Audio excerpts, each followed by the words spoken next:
আসসালামু আলাইকুম। আলফি বাংলা নিউজে আপনাকে জানাচ্ছি স্বাগত। এখন শুনবেন দেশের আলোচিত খবরের শিরোনাম।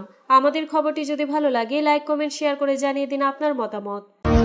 যুক্তরাষ্ট্রের তৈরি আইনহীন জঙ্গলে আত্মরক্ষার জন্য শক্তিশালী হতে হবে ইরান।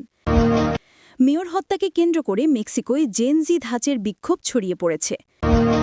পশ্চিম তীরের ইব্রাহিমী মসজিদে মুসল্লিদের প্রবেশ বন্ধ করে দিয়েছে ইসরায়েল। পাকিস্তানের সেনাবাহিনী আল্লাহর সেনাবাহিনী, সৈন্যরা আল্লাহর নামে যুদ্ধ করে মনির। রাশিয়ার তেল শোধনাগারে হামলার দাবি ইউক্রেনের। যুক্তরাষ্ট্র থেকে ৪৮টি F-35 যুদ্ধবিমান কিনবে সৌদি আরব, ইসরায়েলের শর্ত। মার্কিন প্রেসিডেন্ট ডোনাল্ড ট্রাম্প শক্তির মাধ্যমে শান্তি মতবাদ নিয়ে হোয়াইট হাউসে এসেছিলেন, কিন্তু তা এখন শক্তির মাধ্যমে আধিপত্য প্রতিষ্ঠার একটি নীতিতে পরিণত হয়েছে। এই নীতি বিশ্বকে আইনহীন জঙ্গলে পরিণত করেছে এবং এখান থেকে নিজেকে রক্ষার জন্য শক্তিশালী হতে হবে। রোববার ১৬ নভেম্বর তেহরানি আন্তর্জাতিক আইন আক্রমণের মুখে আগ্রাসন ও প্রতিরক্ষা শীর্ষক এক আন্তর্জাতিক সম্মেলনে ইরানের পররাষ্ট্রমন্ত্রী আব্বাস আরাগবুচ্চি একথা বলেন। তিনি উল্লেখ করেন, বর্তমানে বিশ্বজুড়ে শক্তিশালী দেশগুলোর সামরিক বাজেট অভূতপূর্ব বৃদ্ধি পাচ্ছে। আরাগুচ্চি বলেন, এটি শুধুমাত্র একটি ফলাফলই বয়ে আনবে, তা হল আরও ব্যাপক যুদ্ধ, সহিংসতা এবং উত্তেজনা। সঙ্গত কারণেই যুক্তরাষ্ট্র যে জঙ্গল তৈরি করেছে সেখানে কোনো আইন নেই এবং নিজেকে রক্ষার জন্য শক্তিশালী হতে হবে। ইরানি মন্ত্রী বলেন, আধিপত্যবাদী আমেরিকার ইশতেহার যে জঙ্গলের আইনে প্রত্যাবর্তন, তার একটি উদাহরণ হল প্রতিরক্ষা মন্ত্রীর নাম পরিবর্তন করে যুদ্ধমন্ত্রী রাখা এবং পারমাণবিক অস্ত্র পরীক্ষা করা। তিনি আরও বলেন, যে প্রেসিডেন্ট নিজেকে শান্তির প্রেসিডেন্ট হিসেবে উপস্থাপন করেন, তিনি যুক্তিবুদ্ধি ছাড়াই যেখানে সেখানে আক্রমণ করেন, শহরগুলো খালি করার নির্দেশ দেন, নিঃশর্ত আত্মসমর্পণের দাবি করেন এবং সমস্ত আন্তর্জাতিক আইন, এমনকি তার পূর্ববর্তীদের প্রতিশ্রুতিও লঙ্ঘন করেন এবং ছিঁড়ে ফেলেন। শীর্ষ ইরানি কূটনীতিক ইসরায়েলকে পশ্চিম এশিয়ায় যুক্তরাষ্ট্রের এজেন্ট এবং সহযোগী হিসেবেও বর্ণনা করেছেন। তিনি সতর্ক করেন, আন্তর্জাতিক আইনের সবচেয়ে মৌলিক নীতিগুলোকে আক্রমণ করে জায়নবাদী সরকার তার সীমাহীন এবং বিপজ্জনক ভূ-রাজনৈতিক উচ্চাকাঙ্ক্ষা অনুসরণ করছে।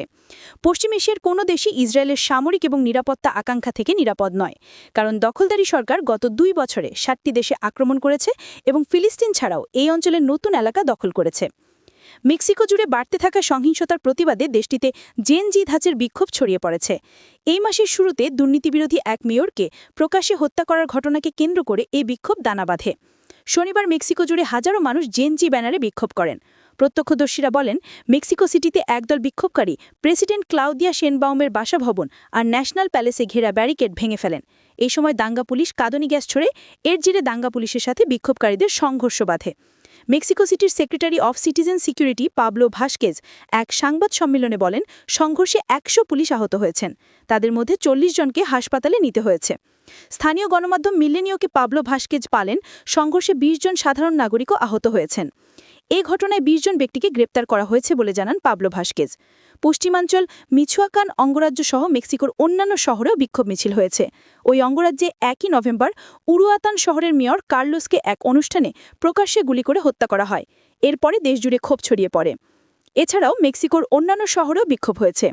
এর মধ্যে পশ্চিমাঞ্চল মিছোয়াকান অঙ্গরাজ্য আছে। এই অঙ্গরাজ্যের উরুয়াপান শহরের মেয়র কার্লোসকে ১ নভেম্বর এক অনুষ্ঠানে প্রকাশ্যে গুলি করে হত্যা করা হয়। এরপরই দেশজুড়ে ক্ষোভ ছড়িয়ে পড়ে। অধিকৃত পশ্চিম তীরে অবৈধভাবে বসতি স্থাপন করা ইহুদিরা তাদের একটি ধর্মীয় উৎসব উদযাপন করছেন। এ কারণে হেব্রনের ওল্ড সিটিতে ফিলিস্তিনিদের জন্য কারফিউ জারি করেছে ইসরায়েল। এমনকি ফিলিস্তিনি মুসল্লিদের সেখানকার ঐতিহ্যবাহী ইব্রাহিমী মসজিদে প্রবেশ করতে দেওয়া হচ্ছে না। স্থানীয় সমাজকর্মীরা গতকাল শনিবার এই তথ্য জানান। ওল্ড সিটি অফ হেব্রনের বাসিন্দা আরিফ জাবের হেব্রন ডিফেন্স কমিটির একজন সদস্য।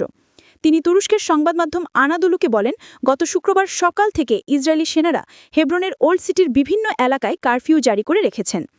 আরিফ জাবের আরও বলেন, ইসরায়েলি বাহিনী ওল্ড সিটিতে যাওয়ার সব মার্শাল তল্লাশি চৌকি বন্ধ করে দিয়েছে। সেখান থেকে কাউকে ঢুকতে বা বের হতে দিচ্ছে না। ফলে সেখানকার অনেক ফিলিস্তিনি নিজ ঘর ভরে ফিরতে পারছেন না, বাধ্য হয়ে হেব্রনের অন্য অংশে থাকা স্বজনদের বাড়িতে থাকছেন। জাবের আরও বলেন, অবৈধভাবে বসতি স্থাপন করা কয়েকশো ইহুদি শুক্রবার রাতে শোভাযাত্রা করে ওল্ড সিটিতে প্রবেশ করেছেন। গতরাতে আবার তারা একইভাবে শোভাযাত্রা নিয়ে ওল্ড সিটিতে যান। ইসরায়েলি বাহিনী এই শোভাযাত্রাকে পূর্ণ নিরাপত্তা দিয়েছে। হেব্রনের রাস্তা দিয়ে যাওয়ার সময় শোভাযাত্রা থেকে নানা উৎসনিকাটিমূলক স্লোগান দেওয়া হয়।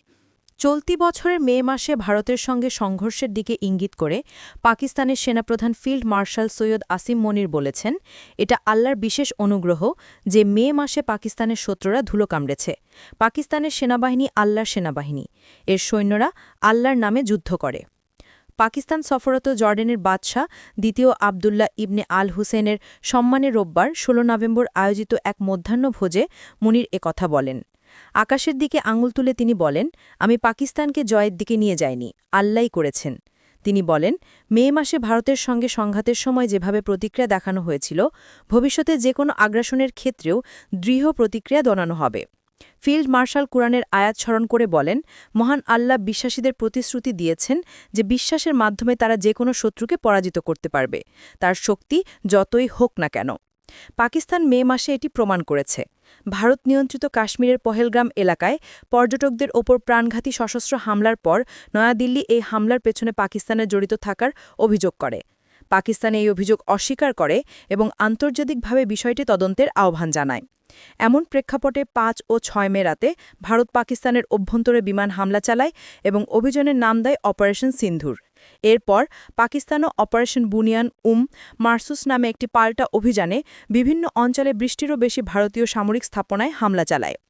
দুই পারমাণবিক অস্ত্রধারী দেশের মধ্যে এমন ভয়াবহ উত্তপ্ত পরিস্থিতির সমাপ্তি ঘটে ১০ মে মার্কিন যুক্তরাষ্ট্রের মধ্যস্থতায় একটি যুদ্ধবিরতি চুক্তির মাধ্যমে। যুদ্ধের কিছুদিন পরেই পাকিস্তান সরকার আনুষ্ঠানিকভাবে সেনাপ্রধান মুনিরকে যুদ্ধের নেতৃত্বের জন্য ফিল্ড মার্শাল হিসেবে পদোন্নতি দেয়। মস্কোর নিকটবর্তী রাশিয়ার একটি তেল শোধনাগারে হামলা চালানোর দাবি করেছে ইউক্রেন। এর মাত্র একদিন আগে রাশিয়া কিয়েভে ব্যাপক ও প্রাণঘাতী হামলা চালায়। খবর আল জাজিরার। শনিবার সামাজিক মাধ্যমে ইউক্রেনীয় সেনাবাহিনী জানায়, শত্রুপক্ষের মিসাইল ও বোমা হামলার সক্ষমতা কমাতে রিয়াজান অঞ্চলের ওই তেল শোধনাগারে হামলা চালানো হয়েছে। এই হামলা সামরিক অভিযানের অংশ। শুক্রবার রাশিয়ার হামলায় কিয়েভে অন্তত ৬ জন নিহত হয় এবং আরও প্রায় ৩ ডজন মানুষ আহত হয়। বসতবাড়ি ও অন্যান্য স্থাপনায় আঘাত হানা সেই হামলাকে ইউক্রেনের প্রেসিডেন্ট ভলোদিমির জেলেন্সকি পাল্টা আক্রমণ বলে আখ্যায়িত করেছেন। তিনি বলেন, ব্যালিস্টিক ও অ্যারোব্যালিস্টিক মিসাইলসহ রাশিয়া প্রায় ৪৩০টি ড্রোন এবং ১৮টি মিসাইল ব্যবহার করে হামলা চালিয়েছে। রিয়াজান শোধনাগারে ইউক্রেনের পাল্টা হামলা ইঙ্গিত দিচ্ছে, শীতের আগে আবারও জ্বালানি ভিত্তিক অবকাঠামোয় পাল্টাপাল্টি হামলা বাড়ছে। প্রায় ৪ বছর ধরে চলমান যুদ্ধকে নিজেদের পক্ষে ঘুরিয়ে দিতে উভয় দেশের শক্তি অবকাঠামোকে টার্গেট করছে। গত সপ্তাহে ইউক্রেনের রাষ্ট্রীয় বিদ্যুৎ সংস্থা ইউক্রেন এনার্গো জানায়, বিভিন্ন অঞ্চলে বিদ্যুৎ সরবরাহের লোডশেডিং বা নিয়ন্ত্রিত বিদ্যুৎ বিভ্রাট চালু করা হবে, কারণ রাশিয়ার সম্প্রতি হামলায় ক্ষতিগ্রস্ত অবকাঠামো মেরামতের কাজ চলছে। সৌদি আরবের কাছে যুক্তরাষ্ট্রের F-35 যুদ্ধবিমান বিক্রয়ের সম্ভাবনাকে কেন্দ্র করে মধ্যপ্রাচ্যের রাজনীতিতে নতুন উত্তাপ তৈরি হয়েছে। যুক্তরাষ্ট্র সৌদি প্রতিরক্ষা চুক্তি এগোতে থাকলেও ইসরায়েল জোর দিচ্ছে, রিয়াদকে এই উন্নত যুদ্ধবিমান দিতে হলে আগে সৌদি ইসরায়েল কূটনৈতিক সম্পর্ক স্বাভাবিক হওয়ার অগ্রগতি নিশ্চিত করতে হবে। সৌদি আরবের জন্য F-35 যুদ্ধবিমান বিক্রয়ের আলোচনাকে কেন্দ্র করে যুক্তরাষ্ট্রের পর চাপ বাড়াচ্ছে ইসরায়েল। তারা বলছে, এই অস্ত্র সরবরাহ অবশ্যই সৌদি ইসরায়েল সম্পর্কের অগ্রগতির সঙ্গে শর্তযুক্ত হতে হবে। বিষয়টি নিয়ে অনলাইন নিউ ইয়র্ক পোস্ট একটি বিস্তারিত প্রতিবেদন প্রকাশ করেছে। অ্যাক্সিওস ক্যাক ইসরায়েলি অর্ককর্তা জানান, তারা ট্রাম্প প্রশাসনকে স্পষ্ট জানিয়ে দিয়েছেন যে রিয়াদকে F-35 সরবরাহের অনুমোদন কেবল তখনই দেওয়া উচিত যখন দুই দেশের মধ্যে স্বাভাবিকরণে অগ্রগতি দৃশ্যমান হবে। তুরস্কে F-35 সরবরাহের ব্যাপারে যেভাবে তেল আবিব কঠোর অবস্থান নেয়, সৌদি আরবের ক্ষেত্রে যাদের উদ্বেগ তুলনামূলক কম। ওই অর্ককর্তা বলেন, সংযুক্ত আরব আমিরাতের মতো আব্রাহাম অ্যাকর্ডসের আঞ্চলিক নিরাপত্তা কাঠামোর অংশ হিসেবে সৌদি আরবও যুক্ত হলে এই উন্নত অস্ত্র ব্যবস্থা নিয়ে ইসরায়েলের আপত্তি থাকবে না। যুক্তরাষ্ট্র সৌদি প্রতিরক্ষা চুক্তি এবং সম্ভাব্য F-35 বিক্রয় নিয়ে আগামী মঙ্গলবার হোয়াইট হাউসে প্রেসিডেন্ট ডোনাল্ড ট্রাম্প ও সৌদি ক্রাউন প্রিন্স মোহাম্মদ বিন সালমানের বৈঠক হওয়ার কথা। ইসরায়েলের কর্মকর্তারা আশঙ্কা করছেন, রিয়াদ পশ্চিমাঞ্চলে F-35 মোতায়েন করলে নিরাপত্তার ঝুঁকি বাড়তে পারে। তাই তারা চাইছে, যে কোনো বিক্রি কূটনৈতিক অগ্রগতির সঙ্গে কঠোরভাবে বেঁধে দিতে হবে। ইসরায়েলের বর্তমানে ৪৫টি F-35 রয়েছে, আরও ৩০টি অর্ডারে আছে। মধ্যপ্রাচ্যে অন্য কোনো দেশের কাছে এই উন্নত স্টেলথ যুদ্ধবিমান নেই।